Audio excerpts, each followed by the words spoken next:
everyone, and welcome to this new edition of Initiative Africa. Luthery, the ancient art of making stringed instruments, has a long and rich history throughout the world. Although Central Africa is a little explored region in this field, in Cameroon, discover how a luthier plays a crucial role in the creation and preservation of music. But first, here's the summary of our program. Overcoming trauma through music, that's what today's guest Menoosha is proposing.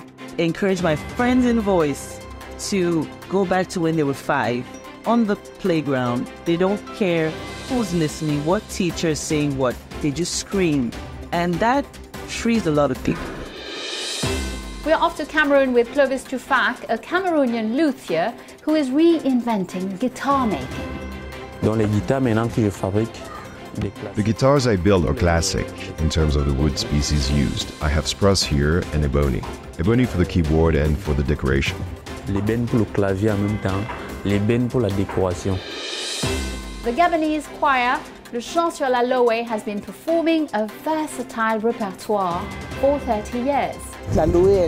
In fact, la Lowé is versatile. But we don't forget our primary ambition, which is to perform and to be able to offer a purely Gabonese repertoire. Luthery, the age-old art of making stringed instruments, is getting a new lease of life in Cameroon thanks to Clovis Tufak. Based in Douala, this visionary craftsman combines tradition and innovation to create unique guitars that are making their mark on the country's musical scene. From a passion born of heartbreak, Clovis has built a flourishing career, becoming a benchmark to be reckoned with. Our journalist Maxime Valbunia reports from Cameroon.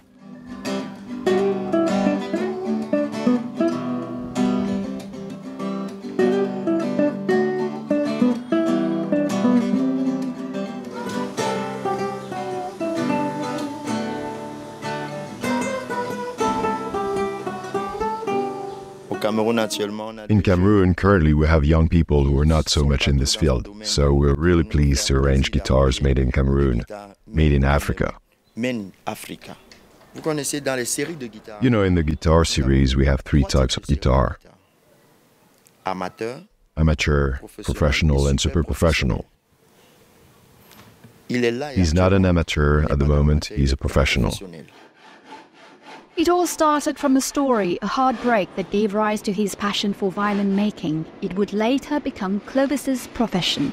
Clovis Tufak, who needs no introduction to Cameroonian music lovers, is ranked among the best in his field in Cameroon. After many years devoted to luthiery, Clovis Tufak now has his own way of making guitars. The manufacturing process depends on each luthier. A luthier is a guitar maker and I have my own way of doing things. I start with this soundboard. I start by making this part first, then I tune the notes. There are 6 notes, but there are always 7 for an interior dam.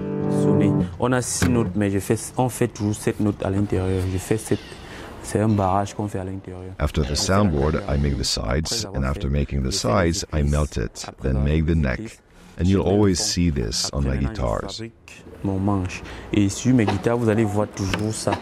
I do it to fix my handle. This means that the body is finished first, before I put the neck on it, the keyboard after, the varnish after, and then finally the bridge. At only 31, he was predestined for a career as a carpenter. Now he's making a series of 5 guitars, each built in a maximum of 3 weeks, using local materials. The guitars I build are classic in terms of the wood species used. I have spruce here and ebony. Ebony for the keyboard and for the decoration. Les bennes pour le clavier en même temps, les bennes pour la décoration. Now for the back it's sapple, that too is sapple, the neck is also sapple. I chose sapple because it's a wood that doesn't break easily because it has fibers in it. I chose impetus here because it's a wood with straight fibers and music is something that has to be on the same wavelength. So if I take a wood that has too many fibers that are against each other, when you play, the vibration will reach a level that will block it. So that's why I use a wood with straight fibers, and that's more or less how I make guitars. So that's why I use a wood with straight fibers, and that's more or less how I make guitars. They have invaded the Cameroonian musical scene, satisfying music lovers and professionals like Raphael Diop, who has followed their development over the last 5 years. I think today this must be the fourth guitar I bought from him. He has made absolutely prodigious progress in the space of a few years.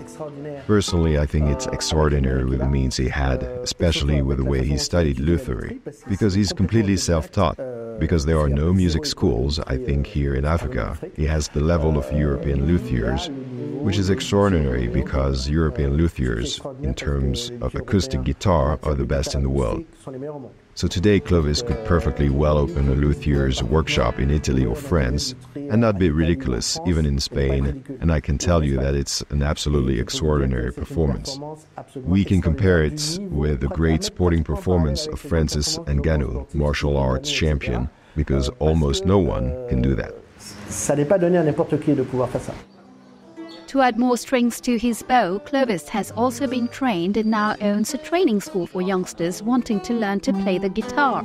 And for some, there's already the desire to make a career out of it.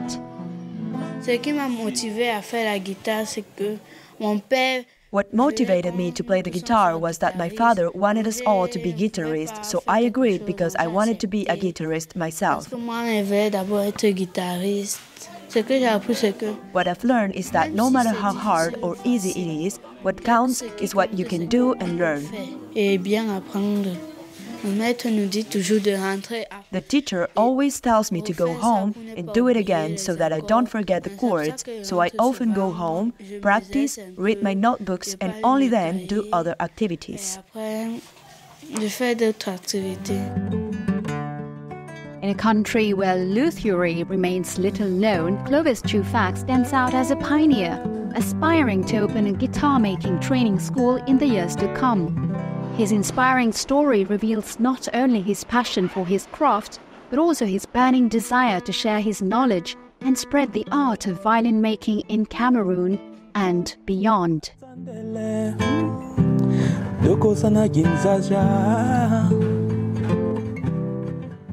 Our guest today is Menoosha, a talented vocal coach and singer.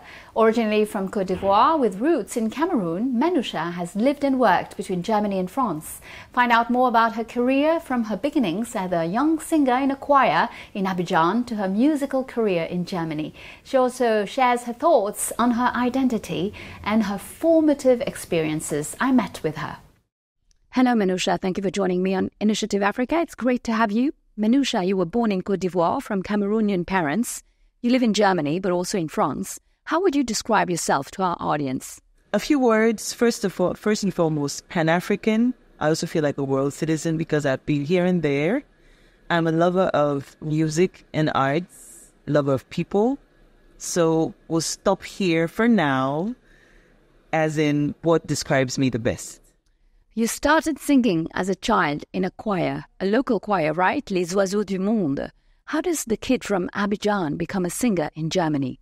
So the story is very funny, actually.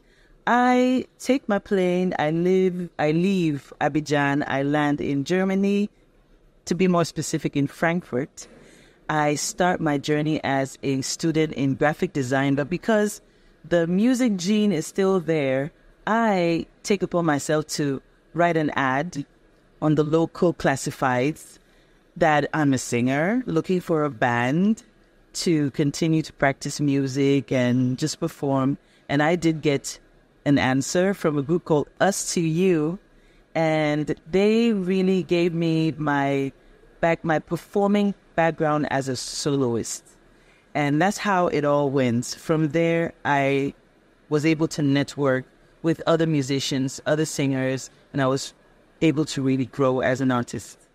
Menoosha, you are an all-rounded artist and you very often deliver a TEDx talk on a sensitive topic, singing through trauma. Tell us more about your singing career and also why this TEDx talk Singing Through Trauma. What's behind it? What's the story?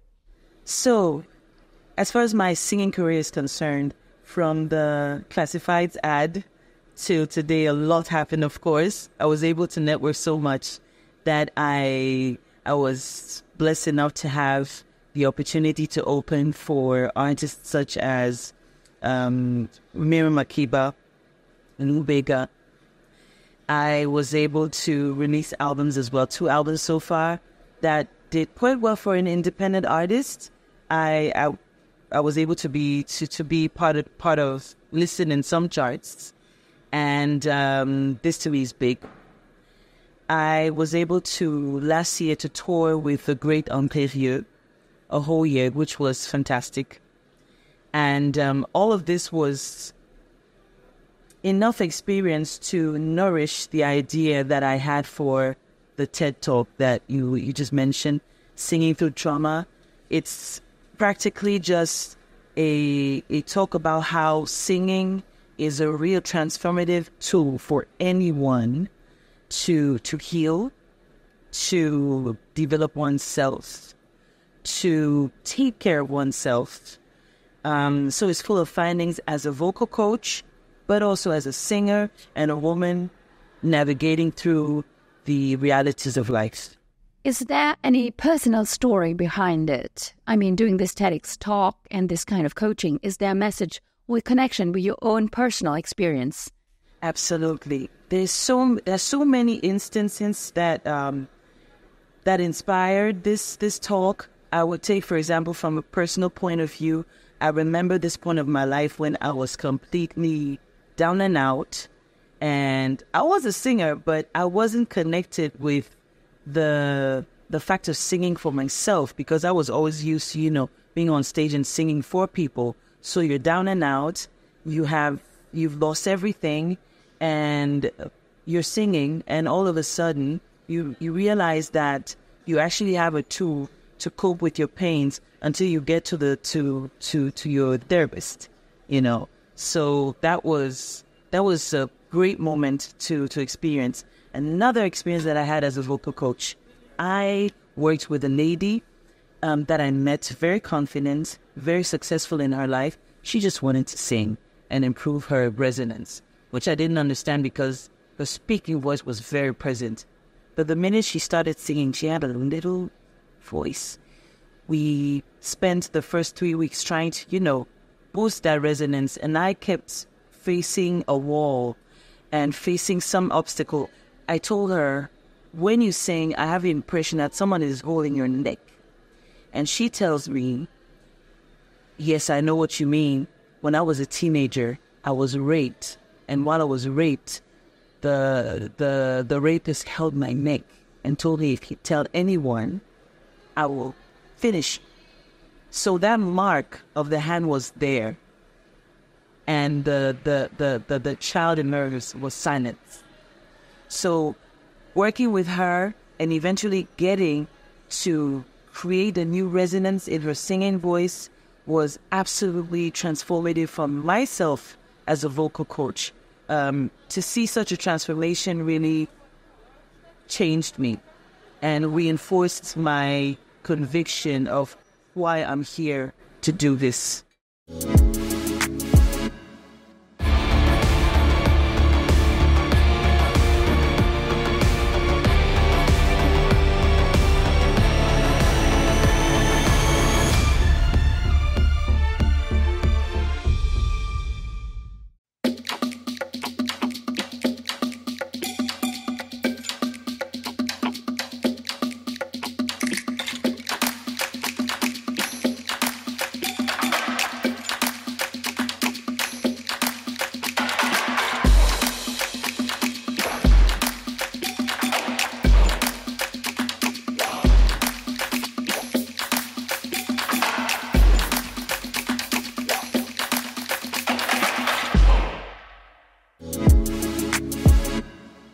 Welcome back to the second part of our show. They are teachers, doctors, retired, but also unemployed or students. These 60 or so volunteers with the same passion for music have been forming a unique group in Gabon for 3 decades. The Chant sur la Lowé choir, which was founded by 2 sisters who wanted to honor African music and musical traditions. Sophie and Evelyn Damas have succeeded beyond their expectations and beyond the borders of Gabon, as their choir has become versatile and well known for its live performances all over the world. Our journalist Jean-Viz Debani followed them. Take a look. The Gabonese believe that a spirit lives in the deep waters of La Lowé River, a spirit so powerful that it decides the fate of men, and that politicians seeking to extend their influence must make an offering to the spirit. In the Damas district, in the heart of Libreville, these musicians invoke an entirely different spirit. They are the Song on the Lowé River. They meet Wednesdays and Saturdays to write and fine-tune new songs and rehearse. The orchestra has been around since 1990, when it was formed by sisters Sophie and Evelyn, daughters of the famous George Damas Aleka, composer of the Gabonese national anthem. A reinterpretation of Exultate Deo by the Italian Alessandro Scarlatti is an anthem that still resonates today for a whole generation.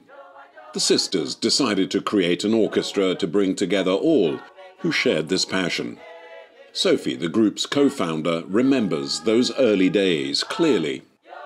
Au sein du groupe de La Lowé, La Lowé group kept us traveling. The first competition was in South Africa. concours auquel nous avons participé, c'était en Afrique du Sud. Évidemment, nous arrivions dans un environnement un peu inconnu. Obviously, we arrived in a somewhat unknown environment as newbies who were not aware of what was at stake, but still aware that we had come to do a job, and we met extraordinary groups there. Et nous avons rencontré des groupes extraordinaires sur place et on a travaillé. We worked hard. Nous avons gagné ce concours. And we easily won the contest, and some cried and were sad, while others were really happy. Vraiment qui étaient tous heureux. The orchestra began simply enough, a brass band, a guitar and a few singers. Today, the atypical group is made up of about 60 musicians and some 20 amateurs, a diverse collection of merchants, decorators, painters and even civil servants from all corners of the country. Nous sommes capables de tout faire. Nous avons chanté des chansons. We can do everything. We have sung South African songs, English, German, and even Russian songs. Everything we could get our hands on, we sang it to prove to ourselves that we have no limits. We sing African songs, obviously. In fact, La Lowé is versatile. Polyvalente en fait. Mais nous n'oublions pas que notre ambition première. But we don't forget our primary ambition, which is to perform and to be able to offer a purely Gabonese repertoire. Purement gabonais. Their first steps in music were challenging. They had to face a society dominated by classical music. But through hard work, they have managed to win over the crowds, and today the orchestra is invited to official galas in Gabon and abroad. Having joined the orchestra at the very beginning, Thierry wants to believe in a new life for the group. The secret of Chant sur la Lowé is love, because everything is about love. Everything we do, all the pieces we perform, the dance moves, the outfits, and everything around the group is about love because we do everything ourselves. We take pleasure in doing it, and we also take pleasure in giving it, in passing it on to the audience. Live performances are their speciality, even abroad. They are comfortable on stage, it's a second home, and they play as they know how. They can perform various styles, soul, salsa, variety, even Gabonese rhythms, from the very famous Bawiti or the Njobi, to ancestral initiation rites dating back 100 years. Their songs are a mixture of the group's compositions and perfect cover versions of well-known Gabonese variety music, in local languages, but also in English or Spanish. Always with the same passion and enthusiasm, which has not changed for 30 years, says this member of the choir. Let's say I was in the choir in primary school because I went to Catholic schools, and when I came, I asked for the entry requirements and I was told that you only have to like singing, and that's it. What motivated me to join this choir was, first of all, the love of singing, the passion for singing. That's what brings us all together. Moreover, it was the diversity of the repertoire of this choir. 30 years on, and Le Chant de la Lowé is still in full creative swing, a trademark feature of the orchestra which remains a symphonic icon, both in Gabon and internationally. Notably in China, France and South Africa, this musical child of two sisters continues to grow and to surprise us. Let's meet our guest again. From her singing talent to her love of art, Menoosha uses the power of her voice to help others overcome life's obstacles. With experience, she is full of resilience, and as a vocal coach, she helps women to emancipate themselves. Listen to her. Menoosha, listening to you, I feel like singing can really help people in their lives. So you are a vocal coach. What does that imply? What do you do? So, I'm not a biologist or a scientist, but it's very important for me and for anyone to know that when you sing, there are two hormone types that are released. Endorphins that are the so-called happy hormones, and oxytocin, which is responsible for the feeling of bonding. And it's also a natural painkiller. So it says it all. It says it all. And what I do very often is remind people that to access freedom, vocal freedom, any kind of freedom, you have to connect to the child that you were. We see how children behave when they sing, when they play. They just don't care who's listening. They just belt it out. And I encourage I don't like to call them clients. I call them my friends. I encourage my friends in voice to go back to when they were 5 on the playground. They don't care who's listening, what teacher is saying what. They just scream. And that frees a lot of people. So just to, that's the approach that I have. It's not complicated. It's just, let's have a good time. Let's not forget the children that are in us. We have to feed them. And that's the key to a lot of happiness. I feel like you also want to send some messages maybe to women and people out there through what you're doing. What are the messages that you're trying to share with people as a vocal coach and given your overall experience? Yes. What I like to say is, some people would say, why would I go to a vocal coach? I don't want to be a singer. Fine. That's all right. What I like to say is as much as you have an identity, a visual identity, you also have a vocal identity. People have to be able to feel something, connect to you just through your voice. So that's a good enough reason for you to take care of your voice, to present it in the best way possible. The same way, we pick colors, clothes, shoes, certain hairstyles to present ourselves right. Is the same way you have to approach voice. That's what I like people to know. I'd also like people to know that your voice is your vector to transformation. You're passionate about women empowerment and you support several initiatives in that regard. What are your thoughts on the urgency to head towards a more female governance, not just in Africa, finally, but also here in Europe? Women play a central role in societal change. When you look at most of the greatest social revolutions, there was a woman or a group of women behind. When you take, for example, I like to take the example of, from my country, of the so-called Bamileke people. Now we're talking economics.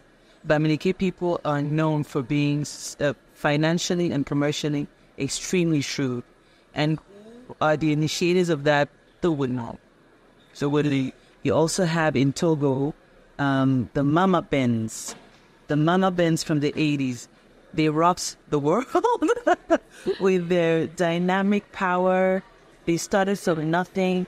These women became millionaires just by coming together, selling textiles together, and just transforming the face of, female entrepreneurship in Africa.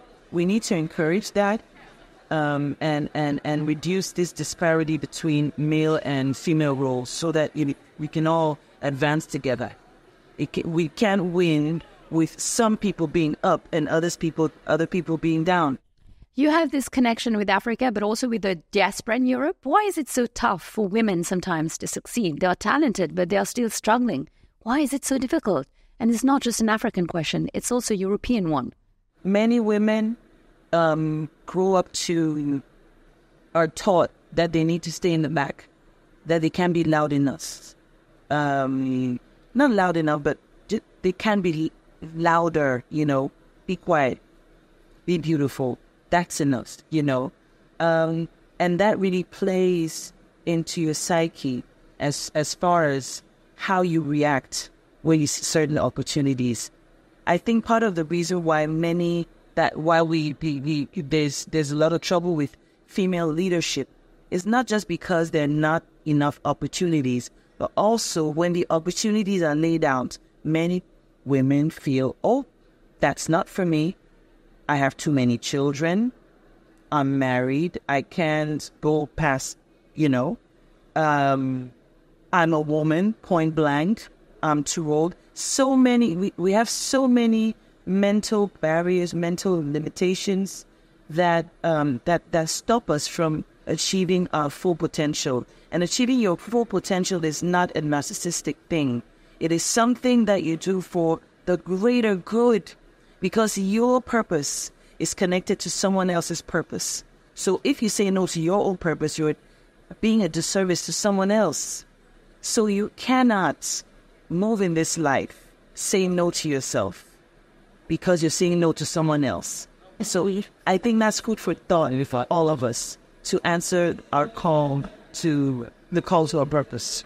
Fantastic, Menoosha. Thank you very much. It was great to have you. Thank you very much, Asha. Thanks for having me. Well, that's it. Initiative Africa is over for today. You can find the interview with Menoosha as well as our programs on our website, africaonline.com. And of course, don't hesitate to follow us on our social networks and to like, share and comment with the hashtag Initiative Africa. And don't forget to tune in next week, same time, same channel for Business Africa. Have a great week, and until next time, goodbye.